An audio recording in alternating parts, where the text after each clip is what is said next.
जय भीम नमो बुद्धाय। लोकेश बोध जी आपका स्वागत है रोमा बोध जी सम्मान एक अधिकार में। तो साथियों, आज हम एक बुद्धिस्ट फैमिली के पास हैं जो अपनी बात कुछ रखना चाहते हैं, जो बहुत दिनों से लगभग उन्हें मेरे साथ में और हम उनके साथ में 12-14 साल के अंदर पहली उनकी कवरेज है। तो उनके विषय में हम थोड़ी सी बात करेंगे। आगामी बाबा साहब डॉक्टर अम्बेडकर की जो जयंती है और जो जयंती अब गई है और आगामी बुद्ध पूर्णिमा। लोकेश जी स्वागत है सम्मान के अधिकार में। जय भीम नवोदय। सबसे पहले बीती 14 अप्रैल की पूरे देश भर के बहुजनों को अम्बेडकर जयंती की बहुत बहुत मुबारकबाद। और के साथ ही कहना चाहूँगा कि मेरे जीवन काल में पहली बार ऐसी जयंती बनी कि जिसका शब्दों में वर्णन किया जाना जो है पॉसिबल नहीं है। हर बार सभी लोग जयंती के मेले में जाकर अपने घर के अंदर होने वाले कार्यक्रमों को या जिसे हम संस्कार कहते हैं उन्हें भूल जाया करते थे। लेकिन इस बार लॉकडाउन का पालन करते हुए जिस तरह से लोगों ने और मैंने पूरे परिवार ने घर के अंदर बुद्ध वंदना करी और मेरी बिल्डिंग अपार्टमेंट के अंदर मैंने हर एक घर के अंदर खीर का प्रसाद भिजवाया। और लोगों ने मुझसे पूछा कि आज क्या है, तो मैंने उन्हें बताया आज अम्बेडकर जयंती है। और इस बात को देखकर मेरे एक पड़ोसी ने भी अपने घर के अंदर खीर बनाई और अम्बेडकर जयंती की मुबारकबाद भी दी। हमने पूरे शाम के समय देखा कि इस पूरे उदयनगर, मैं गाजियाबाद से उदयनगर निवासी हूँ, और उस पूरे उदयनगर के अंदर बाबा साहब के अनुयायियों ने इस पूरे उदयनगर को रोशनी से जगमग कर दिया। और साथ ही आगामी 7 मई को, आने वाली 7 मई को बुद्ध पूर्णिमा के लिए दिन भी हम इस देश के सभी बहुजनों से ऐसी ही उम्मीद करते हैं। सभी को सुबह अपने घरों के अंदर लॉकडाउन का पालन करते हुए बुद्ध पूर्णिमा वाले दिन बुद्ध वंदना करनी है, खीर प्रसाद का वितरण करना है और शाम के समय मोमबत्ती या दीपक जला करके पूरे देश के लोगों को ये मैसेज देना है कि स्थिति परिस्थिति कैसी भी हो, हम भी अपने धर्म को फॉलो कर सकते हैं। हम भी बाबा साहब के अनुयायी हैं और किसी भी हाल में हम उनको पढ़ेंगे और उनको फॉलो करेंगे। ऐसी मैं लोगों से आशा रखता हूँ। जय भीम नमो बुद्धाय। साथियों, इनके साथ इनकी वाइफ है रोमा बोध जी। जय भीम नमो बुद्धाय। मेरा नाम रमा बोध है, मैं उदयनगर में रहती हूँ। और बीते 14 अप्रैल को हमने अपने घर में 14 अप्रैल को परिवार के साथ में शांतिपूर्वक 14 अप्रैल मनाई और घर घर जाकर दीप जलाए और खीर भी बनाई, आस पड़ोस में बांटी भी। और आने वाली आगामी 7 मई को बुद्ध पूर्णिमा को हम अपने घरों में सुबह 10 बजे बुद्ध वंदना करेंगे और शाम को 7 बजे दीप जलाकर बुद्ध वंदना करके ज़्यादा से ज़्यादा रोशनी करेंगे। जय भीम नमो बुद्धाय। आप एक महिला हैं, आप एक बुद्धिस्ट फैमिली बैठे हुए हैं, आप ये बताइए आप बुद्ध के रास्ते पे क्यों आए? बुद्ध में ऐसी क्या खासियत लगी लोकेश जी, या आप बताइए कुछ अच्छा लगा? जी क्या? ये धर्म सबसे हटके है जी। यहाँ पे जैसे कि हम पूजा करने जाते हैं जी, वहाँ से हमें भगा दिया जाता है, लेकिन यहाँ पे ऐसा नहीं है। यहाँ पे सब महिला और पुरुष को समान अधिकार है। बाबा साहब ने हमारे लिए इतना किया है कि लेडीज़ को कहीं भी आने जाने पे पाबंदी थी और ये सब चीज़ों की पाबंदी थी, जो कि हर तरह के बंधन बाबा साहब ने तोड़ दिए। हमें हम अब कुछ भी कर सकते हैं, जैसे कि पर्स लटकाने तक का अधिकार नहीं था, बाहर निकलने का नहीं, हमें बोलने का भी अधिकार नहीं था, जो कि बाबा साहब ने हमें अब अधिकार दिलाए। तो हम ये सब कर सकते हैं। और वो कहते हैं ना फ्रीडम आज़ाद, वो बाबा साहब ने ही दिलवाई। आप बाबा साहब को पढ़ते हो थोड़ा बहुत? जी। कितनी किताब पढ़ी हैं आपने? एक हद तो पढ़ दिया पढ़ी हुई है जी। आगे बाबा साहब डॉक्टर अम्बेडकर और भगवान बुद्ध कहते हैं कि दीप से दीप जलाओगे तो अंधकार खत्म होगा। जी। आप समाज में कब से काम कर रही हैं? कभी दूसरे महिलाओं को जागृत करने के लिए कोई प्रयास करा आपने? नहीं करा। तो आगामी करेंगी नहीं करेंगी जी। या केवल भगवान बुद्ध का ज्ञान खुद ही लेके बैठ जाओगी? नहीं, आगे भी बांटने का प्रयास करेंगी ना? जी। चलो बहुत बहुत साधुवाद साथियों, रोमा बोध जी हैं और आगामी जो है इन्हें ज़्यादा से ज़्यादा शेयर करा जाए। लोकेश जी एक बात पूछनी चाहूँगा जी कि आज की भी हमारे जो युवा हैं या देश के अंदर जो हालात हैं जी वो हालात ये हैं कि हमारे जो युवा वर्ग है वो युवा वर्ग बाबा साहब को कम प्रेरित कर पा रहा है। कारण क्या है? मतलब कहने आप ये कहना चाह रहे हैं कि बाबा साहब को कम फॉलो कर पा रहे हैं युवा वर्ग, उसका बिल्कुल। विषय क्या है?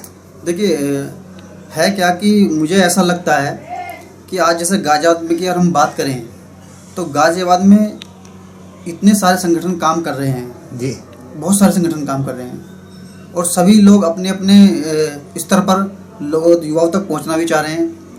लेकिन मुझे जो एक बात जो सबसे बड़ी कमी खली मैंने जो महसूस किया जी, वो एक तो ये किया कि संगठन बहुत सारे हैं, सब लोग काम एक ही करना चाहते हैं कि वो युवाओं तक बाबा साहब को पहुंचाना चाहते हैं जी, लेकिन उन सब के तरीके बिल्कुल भिन्न हैं। तरीके भिन्न भी हों कोई बात नहीं चलता जी। है, लेकिन उनका काम करने का जो तरीका है हाँ। जैसे कि वो आपसी संगठनों की बुराई करने में बिल्कुल पीछे नहीं हटते।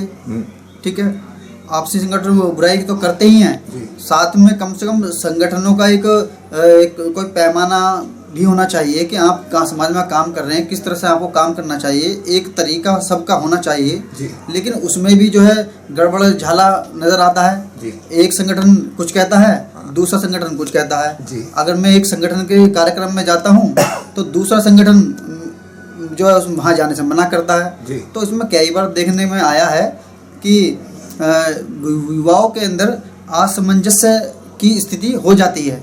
वो खुद सोच बैठता है कि भाई जब इन संगठनों के अंदर एक सी विचारधारा नहीं है और ये एक तरीके से काम नहीं कर सकते या एक कोई बड़े मंच पे इकट्ठा नहीं हो सकते तो ये हमारे लिए कैसे जो है कुछ कर पाएंगे, प्रेरणादायक होंगे। तो ये बहुत बड़ी कमी है। आप कितने दिन से बाबा साहब के मूवमेंट पर काम कर रहे हैं? सर देखिए ज़्यादा तो नहीं लेकिन हाँ इतना पता है कि मुझे 2007 के आसपास जो है मुझे बाबा साहब के बारे में मालूम चल पाया और धीरे धीरे मैं क्या कहूँ तो कि 2007 से 9 तक के बारे में मैं इतना जान चुका था कि जिस हिंदू धर्म के अंदर मैंने जन्म लिया है उसमें मेरा उद्धार नहीं हो सकता है। और बाबा साहब डॉक्टर अम्बेडकर ने जो हमें अधिकार दिलाए वो कितनी कठिनाइयों के बाद दिलाए। उन्होंने अपना पूरा जीवन अपना परिवार नष्ट कर दिया लेकिन बावजूद इसके मेरा आज परिवार बिल्कुल ठीक ठाक बैठा है। मेरे बच्चे पढ़ सकते हैं, मेरी घर वाइफ भी पढ़ सकती है, मेरी बेटी वो भी पढ़ सकती है, मैं धन रख सकता हूँ, स्कूल में जा सकता हूँ। वो सिर्फ और सिर्फ बाबा साहब डॉक्टर अम्बेडकर की बदौलत है और ये सब बात मैं कर पा रहा हूँ ये भी बाबा साहब की बदौलत है। तो ये अब पूरी ज़िंदगी ही मुझे बाबा साहब के पीछे चलना है, मुझे उनके बताए हुए रास्ते पर चलना है और पूरा ज़िंदगी अब मुझे उनके ही नाम करने की मेरी। आप आगामी जब 2007 से काम कर रहे हैं तो कभी गाजियाबाद से बाहर भी काम करने का प्रयास करा या केवल गाजियाबाद के अंदर ही? देखिए कुछ जगहों पर गए हैं दूसरे संगठनों के जो भी अपने मेरा ऐसा कभी नहीं रहा है कि मैं सिर्फ एक संगठन के साथ ही होकर रहा हूँ जी। क्योंकि मेरा मानना है कि जहाँ बाबा साहब की बात दिखे, जहाँ समाज की बात दिखे, जहाँ गौतम बुद्ध की बात हो वहाँ हमें प्रत्येक आदमी को खड़ा हो जाना चाहिए। हमें ये नहीं देखना चाहिए कि संगठन कौन सा है, हमें देखना नहीं चाहिए कि चेहरा कौन है यहाँ पर, हमें सिर्फ ये देखना चाहिए कि मेरे समाज के उत्थान की बात कहाँ हो रही है, मेरे समाज को समझा कौन रहा है, मेरे समाज को आगे कौन लेकर आ रहा है, हमें उनके साथ खड़ा हो जाना चाहिए। तो गए हैं, जितना पॉसिबल हो पाया है, जितना समर्थवान मैं हूँ उसके हिसाब से मैं जहाँ भी जा पाया हूँ मैं जा पाया हूँ। और बाकी मैं गाज़ियाबाद में निवासी हूँ, उदयनगर में कुछ कैडर भी हमने लगवाए हैं जितना भी हो सका है और उसके माध्यम से कुछ बदलाव भी यहाँ पे उदयनगर में देखने के लिए आए हैं जो कि 14 अप्रैल 2020 में जिनको मैं खुद देखकर चौंक गया। और हमारे साथ के लड़के हैं उन सभी ने बाबा साहब को समझा, किसी के भी माध्यम समझा, हमने भी कोशिश करी, दूसरे लोग भी आए और उन्होंने इस 14 अप्रैल को बड़ी धूमधाम से लॉकडाउन के बावजूद लॉकडाउन का पालन करते हुए सभी लोगों ने बुद्ध वंदना करी। अब शाम के समय अपने अपने घरों के सामने कैंडल जलाई और बधाइयाँ भी दी। लोकेश जी, आपने बाबा साहब डॉक्टर अम्बेडकर की कितनी किताब पढ़ी हैं? देखिए, मैं आपको बताऊं कि मैं शिक्षा तो मेरी बहुत ऊंची स्तर की नहीं है, लेकिन एक महापुरुष ने कहा है कि जरूरी नहीं, बहुत ज़रूरी, अगर समय निकल गया, ज़रूरी नहीं कि आप बहुत ज़्यादा पढ़ लिखे हो, लेकिन बहुत ज़रूरी होता है पढ़ते लिखते रहना। तो बाबा इतने बड़े ज्ञानी विद्वान को पढ़ना आसान तो है नहीं। बाबा साहब डॉक्टर अम्बेडकर भगवान बुद्ध एक समुंदर है। मैंने आपसे सिर्फ एक क्वेश्चन ये करा था कि आपने बाबा साहब की जो हिंदी में पुस्तक आती हैं उनमें से कितनी पुस्तक पढ़ी है? सर मैं कम 15 से 20 किताबें बाबा की पढ़ी। एक या दो किताब का नाम बता दीजिए। मैंने बाबा साहब डॉक्टर अम्बेडकर का संविधान जो चल रहा है वो पढ़ रहा हूँ मैं, जिसमें बाबा साहब के कॉन्स्टिट्यूशन के ऊपर लिखा हुआ है। ठीक है। मैंने हरिजन कौन और कैसे पढ़ी है। बाबा साहब जाति प्रथा उन्मूलन जो है, जो उनकी 21 की वॉल्यूम में से पहला वॉल्यूम है, वो मेरी चल रही है। उसके अन्य सिवा, उनके सिवा बहुत सारी किताबें मैंने पढ़ी हैं। आप बाबा साहब डॉक्टर अम्बेडकर का 18 मार्च 1956 का भाषण जी, आगरा चक्कीपाट बुद्ध विहार जी, आपने वो पढ़ा? जी, मुझे कुछ याद है, लेकिन मैं उसको पूर्ण मैं आपको बताता हूँ। 18 मार्च 1956 को बाबा साहब डॉक्टर अम्बेडकर ने आगरा के अंदर 5 लाख से ज्यादा लोगों को संबोधित करते हुए ये कहा था जी कि ऐ मेरे समाज के युवाओं, मैं अब बुजुर्ग हो चुका हूँ, मैं आगे चल नहीं सकता। बिल्कुल। इस कारवा को बड़े संघर्षों के साथ में यहाँ तक लाया हूँ। अगर इसे आगे ना बढ़ा सको तो इसे पीछे भी मत जाने देना। बिल्कुल सर। दूसरी बात उन्होंने कही थी कि मेरे संघर्ष का फायदा शहर के लोगों ने तो उठा लिया जी, लेकिन जो मेरी शिक्षा, मेरा संघर्ष था वो गांव-गांव नहीं पहुंच पाया। बिल्कुल ठीक है सर। मेरी आवाज जिस दिन गांव-गांव पहुंचेगी उस दिन मैं समझूंगा कि मेरे संघर्ष की गति आगे बढ़ी। जी। आप गाजियाबाद के अंदर ही क्यों काम करते हैं? जी। आप गांव के देहात के अंदर क्यों नहीं रुझान करते हैं? जबकि आप ये देखेंगे कि दिल्ली एनसीआर के अंदर कई लाख संगठन बने हुए हैं। एक संगठन दूसरे वाले को जाने को तैयार नहीं है, ना उसकी बात मानने को तैयार है। और गाजियाबाद के जो संगठन है ये तो दुनिया में सबसे ही बेकार संगठन है। ये तो कभी एक दूसरे को मानते नहीं, क्योंकि एक आ गया, मैं नाम किसी का नहीं लूँगा, एक इस मोहल्ले में, इस मोहल्ले में, इस मोहल्ले में। तो आप 18 मार्च 1956 पर काम कब करेंगे? जी बिल्कुल, बहुत अच्छा सवाल आपने किया। मैं आपको बताता हूँ कि जिसने बाबा साहब अम्बेडकर को, या बुद्ध को, या राष्ट्रीय पिता ज्योतिबा फूले को पढ़ लिया, और सही माइंड में बिल्कुल, अगर उन्होंने 5 किताबें, 2 किताबें, या मैं कहता हूँ 1 किताब बाबा साहब की या ज्योतिबा फूले की पढ़ी, तो वो घर पे बैठने वाला नहीं है सर। ठीक है। मैं भी काम करना चाहता हूँ, और बहुत बड़े स्तर पे ना किया हो, लेकिन छोटे स्तर पे मैंने काम किया है। जी। लेकिन हमारे युवाओं में या जो समाज के अंदर जागरूक होकर काम करना चाहते हैं, उनके सामने एक बहुत बड़ी परेशानी है। बताइए। वो सबसे बड़ी परेशानी उनकी आर्थिक स्थिति है। ठीक। मेरे समाज के अंदर आज तक आर्थिक स्थिति पर जो, ऐसा तो नहीं है कि मेरे समाज में बिजनेसमैन नहीं होंगे, अगर हैं तो ठीक है, वो हम तक नहीं पहुंच पाए या हम तक उन तक नहीं पहुंच पाए।